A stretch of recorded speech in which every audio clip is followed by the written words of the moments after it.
আজকে আমি ব্লগটি শুরু করছি সম্পূর্ণ তারা মন্দির নিয়ে।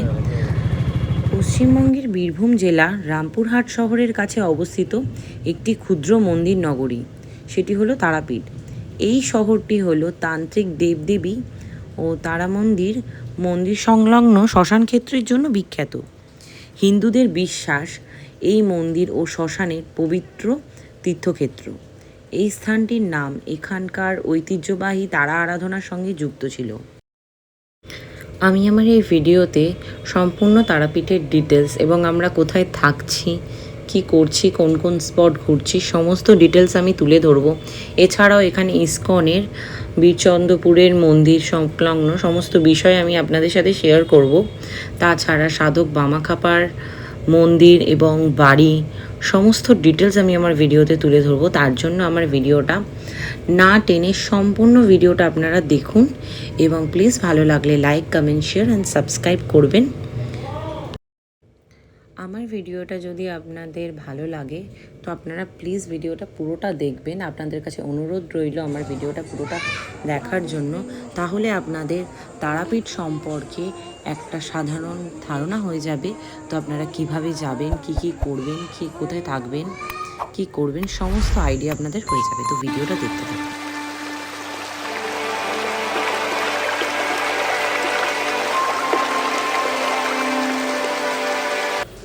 13053 হাওড়া রাধিকাপুর কলিক এক্সপ্রেস ধরার জন্য আমরা হাওড়া স্টেশনে এসে পৌঁছলাম। আর এই ট্রেনটি হচ্ছে 8:55 হাওড়া থেকে ছাড়ে। আজকে আমাদের গন্তব্য হলো রামপুরহাট। তো রামপুরহাটে আমাদের পৌঁছতে সময় লাগবে 3 ঘন্টা 50 মিনিট মতো।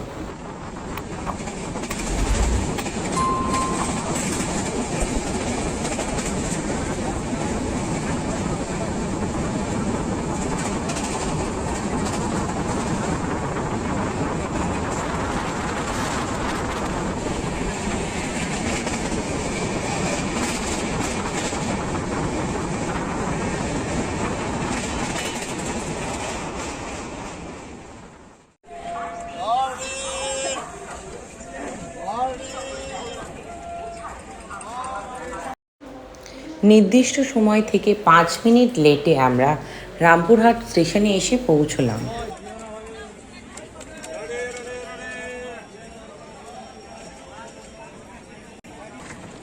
আমরা এই ব্রিজে করে ওপর দিয়ে উঠে স্টেশনে নেমে 1 নম্বর প্ল্যাটফর্মের বাইরে থেকে আমাদেরকে তারাপীঠ যাওয়ার জন্য গাড়ি ধরতে হবে।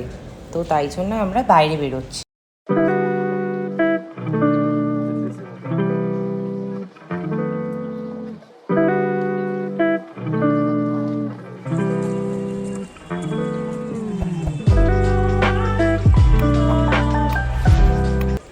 এক নম্বর প্ল্যাটফর্ম থেকে আমরা বেরিয়ে বাইরে এসে এবার আমরা অটো বা টোটো ধরার জন্য আমরা এগিয়ে চললাম সামনের দিকে। এই সামনেই যে অটো স্ট্যান্ড রয়েছে, এই অটোগুলো কিন্তু তারাপীঠ চলে যাচ্ছে এবং এর ভাড়া কিন্তু জনপ্রতি 40 থেকে 50 টাকা। তো আপনারা যদি গ্রুপ এসে থাকেন তাহলে আপনারা পুরো অটোটাকে বুক করে নিতে পারেন। সেক্ষেত্রে আপনারা কথা বলে কিছু দাম দর করে নেবেন, তারপরে অটোয় উঠে পড়বেন। রামপুরহাট স্টেশন থেকে তারাপীঠের দূরত্ব হচ্ছে প্রায় 9 কিলোমিটার মতো। তবে এখন আমি দেখছি রাস্তাঘাট অনেকই সুন্দর হয়ে গেছে।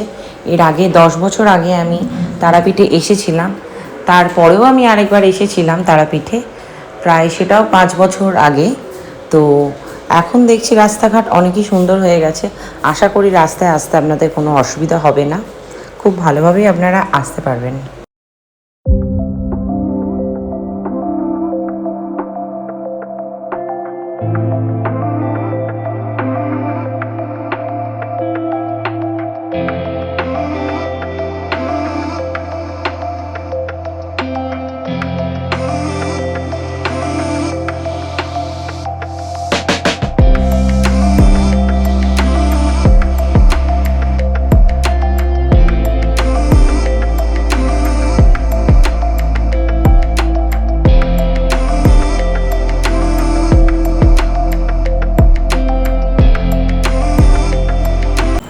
প্রায় 25 থেকে 30 মিনিট পর আমরা পৌঁছালাম রামপুরহাট থেকে তারাপীঠে।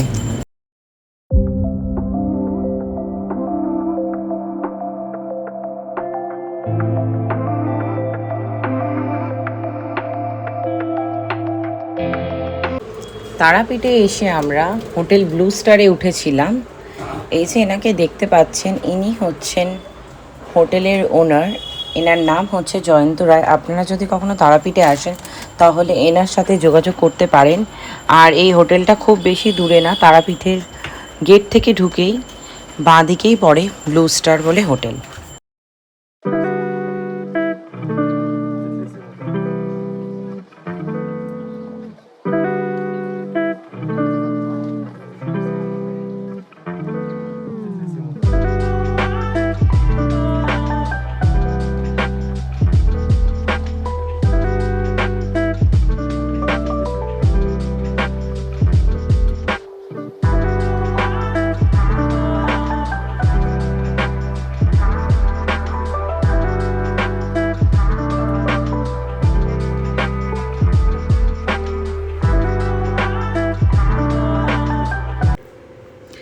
আমরা চলে আসি দোতলায়। দোতলায় আমরা 3 বেডেড রুম নিই। আর এই যে খাটটা দেখছেন, এটাতে দুজন অনায়াসে শুয়ে পড়তে পারবে।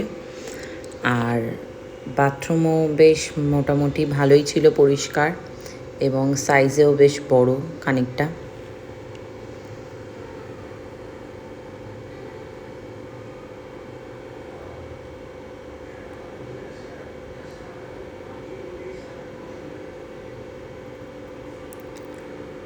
বসার জন্য এখানে সিটিং অ্যারেঞ্জমেন্ট করা ছিল, সোফা কাম বেড, টি টেবিল। আর এই যে বেডটা, এই বেডে দুজনে শোয়ার জন্য বেডটা ছিল, বেশ অনেকটাই বড়।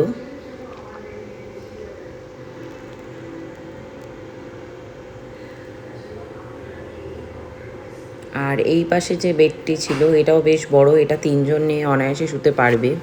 আর এখানে কাবার্ড ছিল, আর এটা হচ্ছে জানলা। আর রুমটা এসি ছিল। তো এখানে ব্যবস্থা আর সমস্ত কিছু এখানকার সবই ভালো ছিল এই হোটেলটায়, নো ডাউট।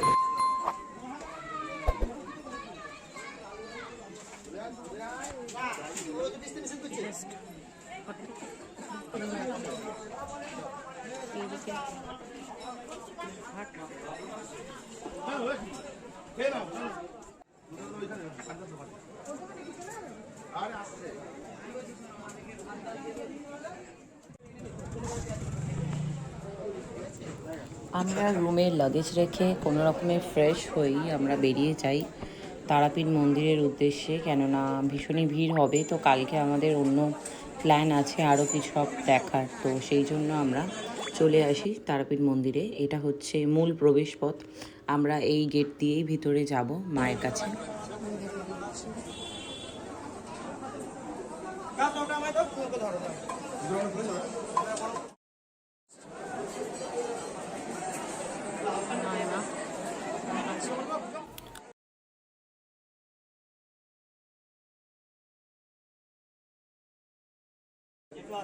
আসছে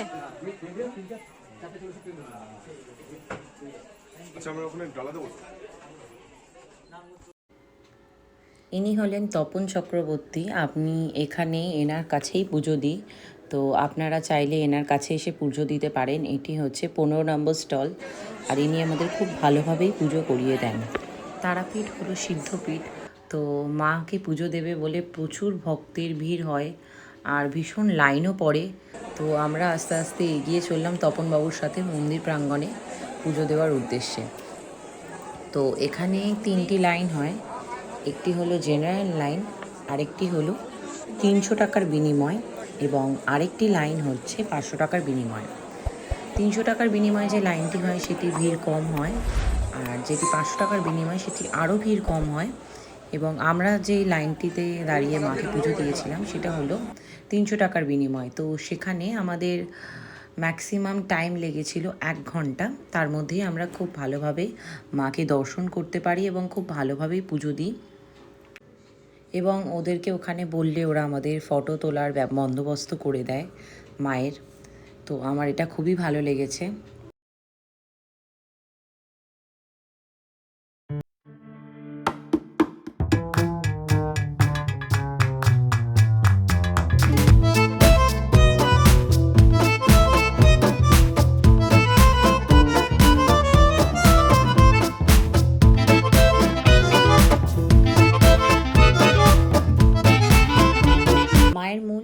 বিগ্রহ দেখার পর, মায়ের চরণ প্রণাম করার পর, তারপরে আমরা মন্দির প্রাঙ্গণে আরও মন্দির রয়েছে সেগুলো দর্শন করার জন্য যাই।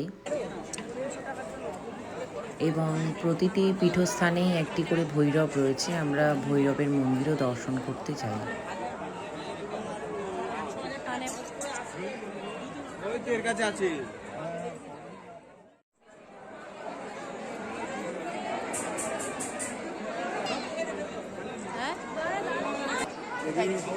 আছে হচ্ছে নারায়ণ বিষ্ণু নারায়ণ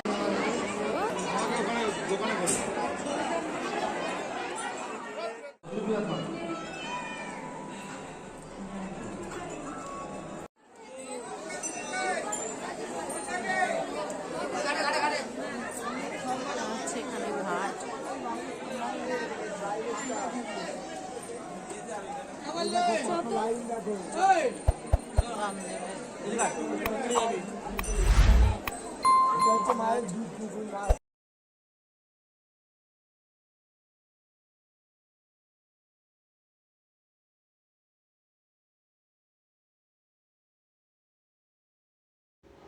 সামনে যেই পুকুরটি দেখা গিয়েছে সেটি হলো এখানকার দুধ পুকুর বলে পরিচিত।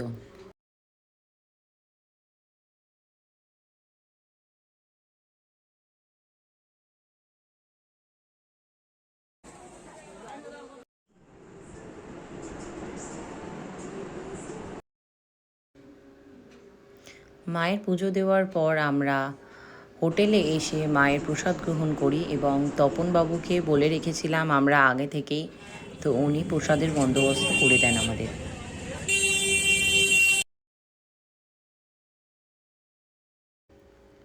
সন্ধেবেলা আমরা বেরিয়ে পড়লাম একটু আশপাশটা ঘুরে দেখবার জন্য। তো এখানে অনেক ফুড স্টল রয়েছে, আপনারা যদি কিছু খাবেন মনে করেন বা মিষ্টির দোকানে কিছু খাবেন বলে মনে করেন তাহলে আপনারা বেরিয়ে পড়তে পারেন।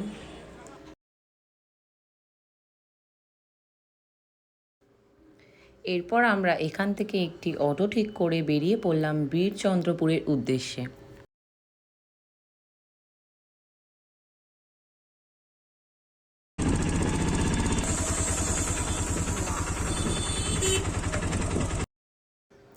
তারাপীঠ থেকে বীরচন্দ্রপুরের দূরত্ব প্রায় 9 কিলোমিটার।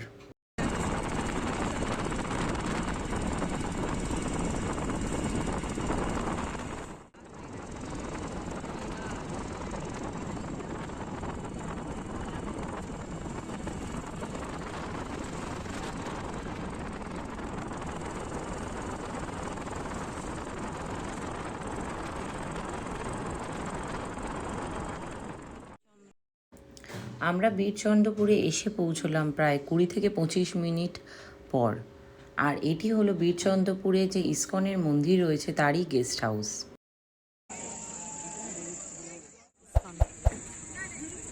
প্রসাদের ব্যবস্থা আছে। এটি হলো এখানকার ইসকনের মন্দির, আর মন্দিরের বাইরের কারুকার্য অত্যন্ত সুন্দর।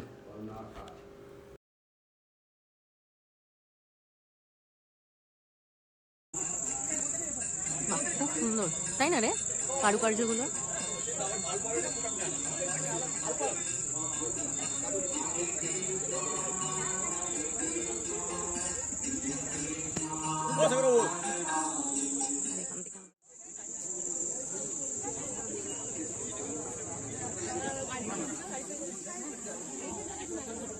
আমার এই জিনিসটা মন্দিরের বাইরে আপনারা এরকম স্টল থেকে মন্দিরের প্রসাদ পেয়ে যাবেন, প্রভুর প্রসাদ সংগ্রহ করতে পারেন এখান থেকে চাইলে।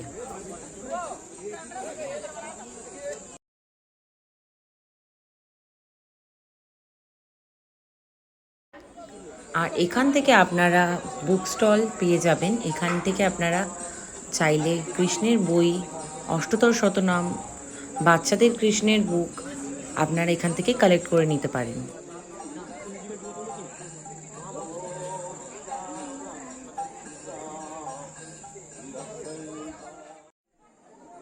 চলো।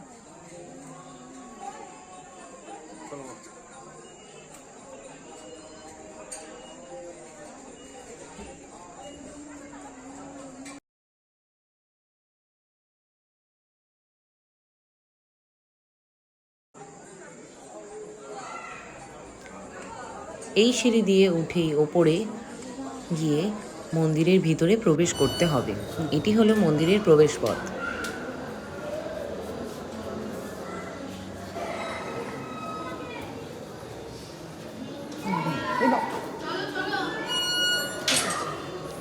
মন্দিরের ভিতরে প্রবেশ করে দেখলাম মন্দিরটি অতি সুন্দর এবং রাধাকৃষ্ণকে অতি সুন্দরভাবে শৃঙ্গার করা হয়েছে এবং ভিতরে ঢুকতে ডান দিকে শ্রী প্রভুপাদের বিগ্রহ রয়েছে।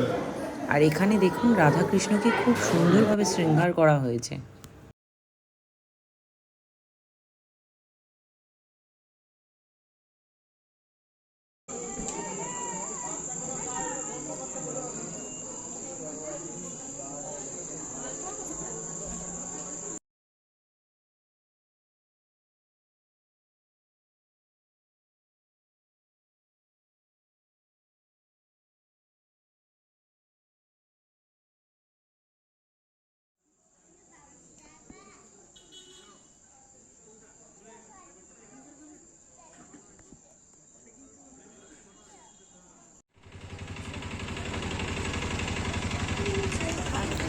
ইসকনের মন্দির থেকে আমরা বেরিয়ে চলে এলাম শ্রী শ্রী নিত্যানন্দ প্রভুর জন্মস্থানে।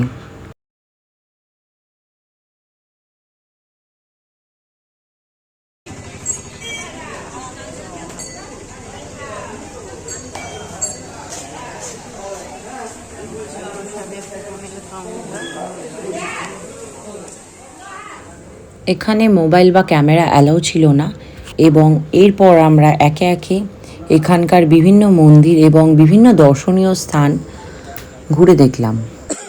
পৌরাণিক মতে মনে করা হয় যে মহাভারতের রথের চাকা এই জলের নিচেই পড়েছিল। যুদ্ধের চাকা এখানে পড়েছিল, তার জন্য একচক্র নাম চন্দ্রপুর। এই চাকা অভিমান করে বলছে, প্রভু আমাকে ফেলে দিচ্ছেন, আমার গতি কি হবে? তুমি যেখানে পড়িবে সেখানে আমি গুপ্ত লীলা করব। এটা সেই গুপ্ত বৃন্দাবন, একচক্র ধাম। পরে এটাকে সংশোধন করেছিলাম, পরিষ্কার করেছিলাম। তা আস্তে আস্তে মন্দির পেয়ে গেছি, জলটা মেরে আবার জল লাখের মধ্যে আবার এতটা সিঁড়ি আবার ওই পর্যন্ত চান না করলে বুঝতে পারবেন যে কি মন্দির রে এই দেখেন তারাপীঠে। নিত্যানন্দ মহাপ্রভু চান করেছিল, মা বাবাকে আহ্বান করেছিল 7টা গঙ্গা যে এখানে চান করেছিল। বাকি এখানে বিভিন্ন মন্দিরগুলির কারুকার্য অত্যন্ত সুন্দর। এর আগে যে আমি ইসকনের মন্দিরে গেছিলাম সেখানে ভিতরে ক্যামেরা অ্যালাউ ছিল না, তাও আমি আপনাদের জন্য লুকিয়ে লুকিয়ে আমার ক্যামেরায় আপনাদের সামনে রাধাকৃষ্ণের বিগ্রহের ভিডিও করে দেখাই এবং ভিডিওটা আপনাদের সামনে তুলে ধরি।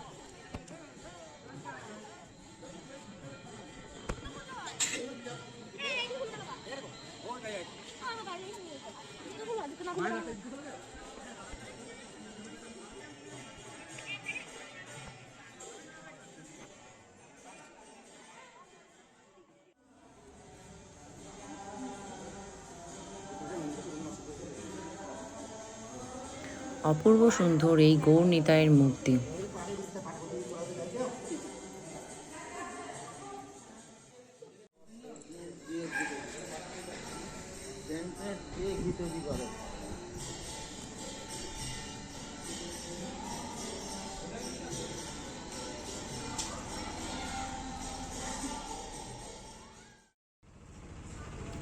বীরচন্দ্রপুর থেকে আমরা বেরিয়ে এগিয়ে চললাম আটলার উদ্দেশ্যে, যেখানে আমরা দেখব সাধক বামা খাপার জন্মস্থান জন্মভিটে। এবং আটলা যেতে হলে আমাদের তারাপীঠের মন্দিরের সামনে দিয়েই যেতে হবে।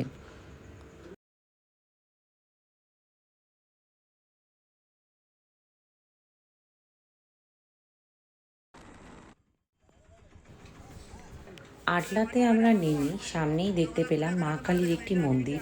তো মা কালীর দর্শন আমরা করে নিই। এরপরে এই সামনেই রয়েছে একটি সাইনবোর্ড, এই সাইনবোর্ড অনুসরণ করে এগিয়ে চললেই আমরা দেখতে পাবো সাধক বামা খাপার জন্মভিটে, অর্থাৎ তার মাটির বাড়ি।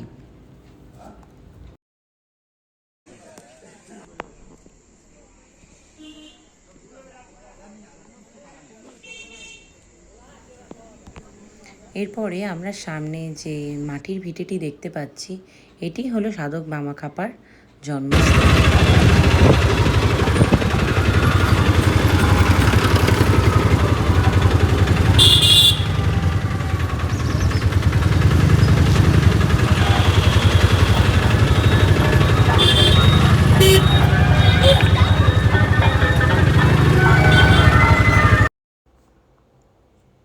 এরপরে আমরা চলে আসি তারাপীঠে। তারাপীঠে এসে আমরা মন্দির প্রাঙ্গণে অনেক ফুড স্টল, অনেক দোকান রয়েছে, সেগুলো ঘুরে দেখতে থাকি। এবং এখানে আপনারা পেয়ে যাবেন ঠাকুরের কাঁসা পিতলের বাসন, ঠাকুরের নিত্য প্রয়োজনীয় জামা কাপড়, ঠাকুরের বিভিন্ন সাজ সরঞ্জাম। তো আপনারা যদি কাউকে কিছু গিফট করতে চান বা কাউকে কোনো কিছু উপহার দিতে চান, তাহলে আপনারা এখান থেকে আপনাদের যা যা সামগ্রী লাগবে কিনে নিতে পারেন, বা পুজোর জন্য যে কোনো সামগ্রী আপনারা এখান থেকে পেয়ে যাবেন। ভিডিওটা কিন্তু হেভি হচ্ছে, কিন্তু ডিএসএলআর টাইপের ভিডিও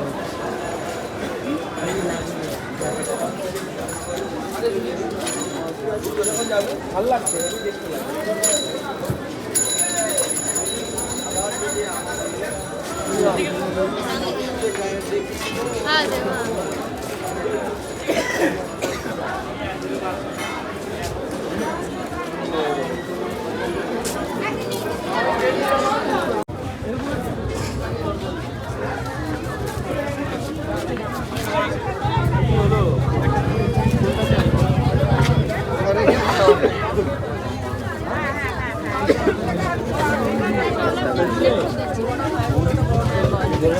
বোতলগুলো কি দাম জিজ্ঞেস করে কিরকম দাম?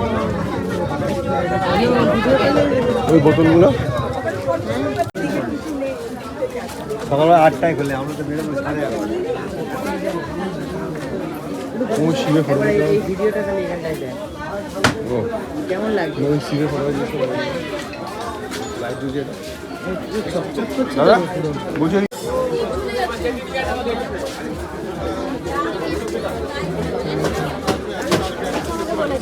যা কিনবে তাই কিনে দেবো।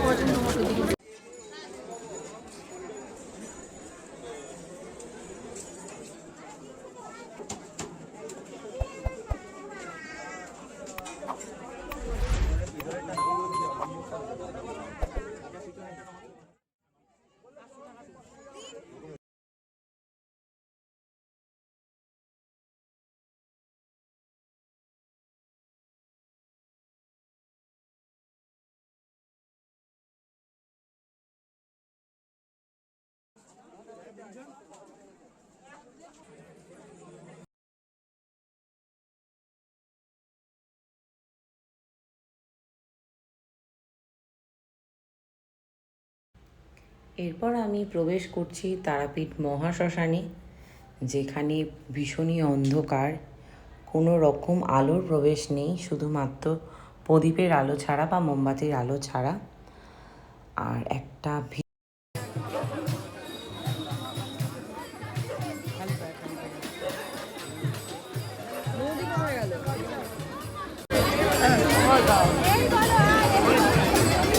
চলো চলো।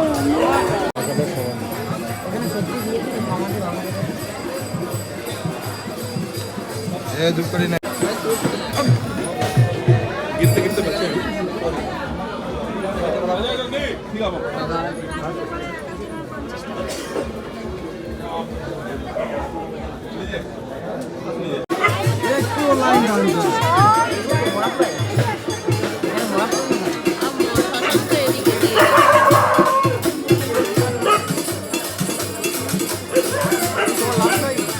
আর দেখ ওইটা বলে আমও ব্রাহ্মণ, তার জন্যই কথাটা বললাম, ওইটা বলে শুনতে করতে হয় না।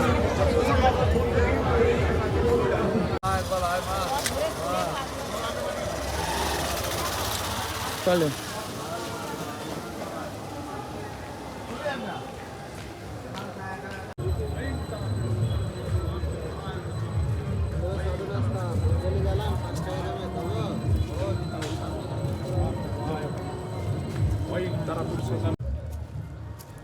আপনারা যদি একটু ভয় ফিল করতে চান বা অনুভব করতে চান, তাহলে কিন্তু তারাপীঠ মহাশ্মশানটাই বেস্ট। তো ভিতরে দেখছি বিভিন্ন রকম অনেকজন একসাথে, অনেক তান্ত্রিক একসাথে যজ্ঞ করছেন।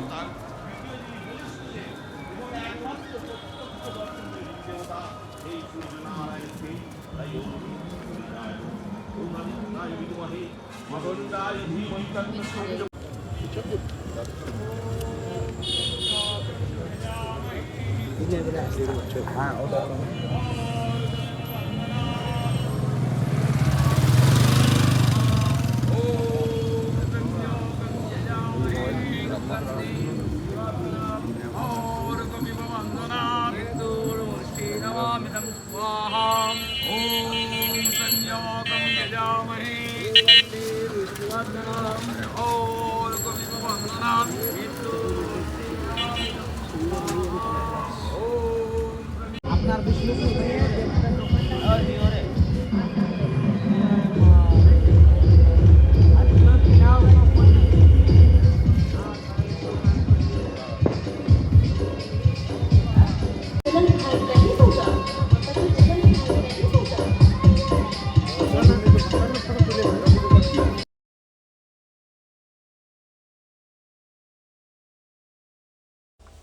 তারপর আমরা আবার শ্মশান থেকে ভিতর থেকে বেরিয়ে আসি।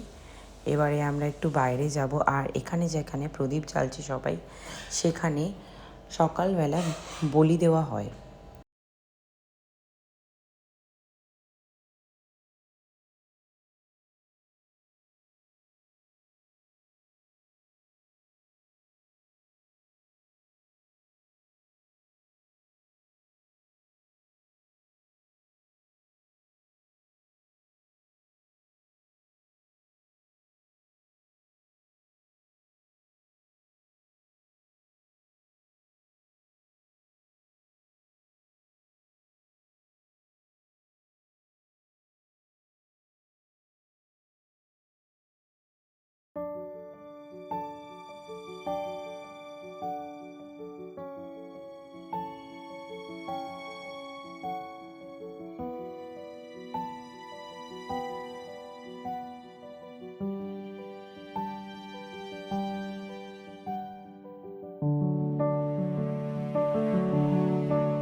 এখানে একসাথে পণ্ডিতরা পুজো পাঠ করছেন।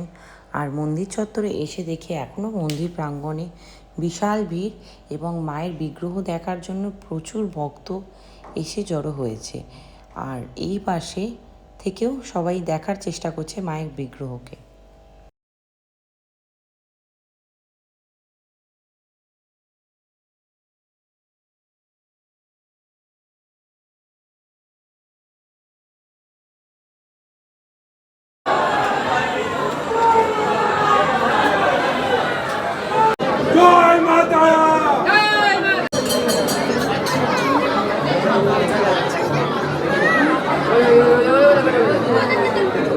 দেখো দেখা যাচ্ছে।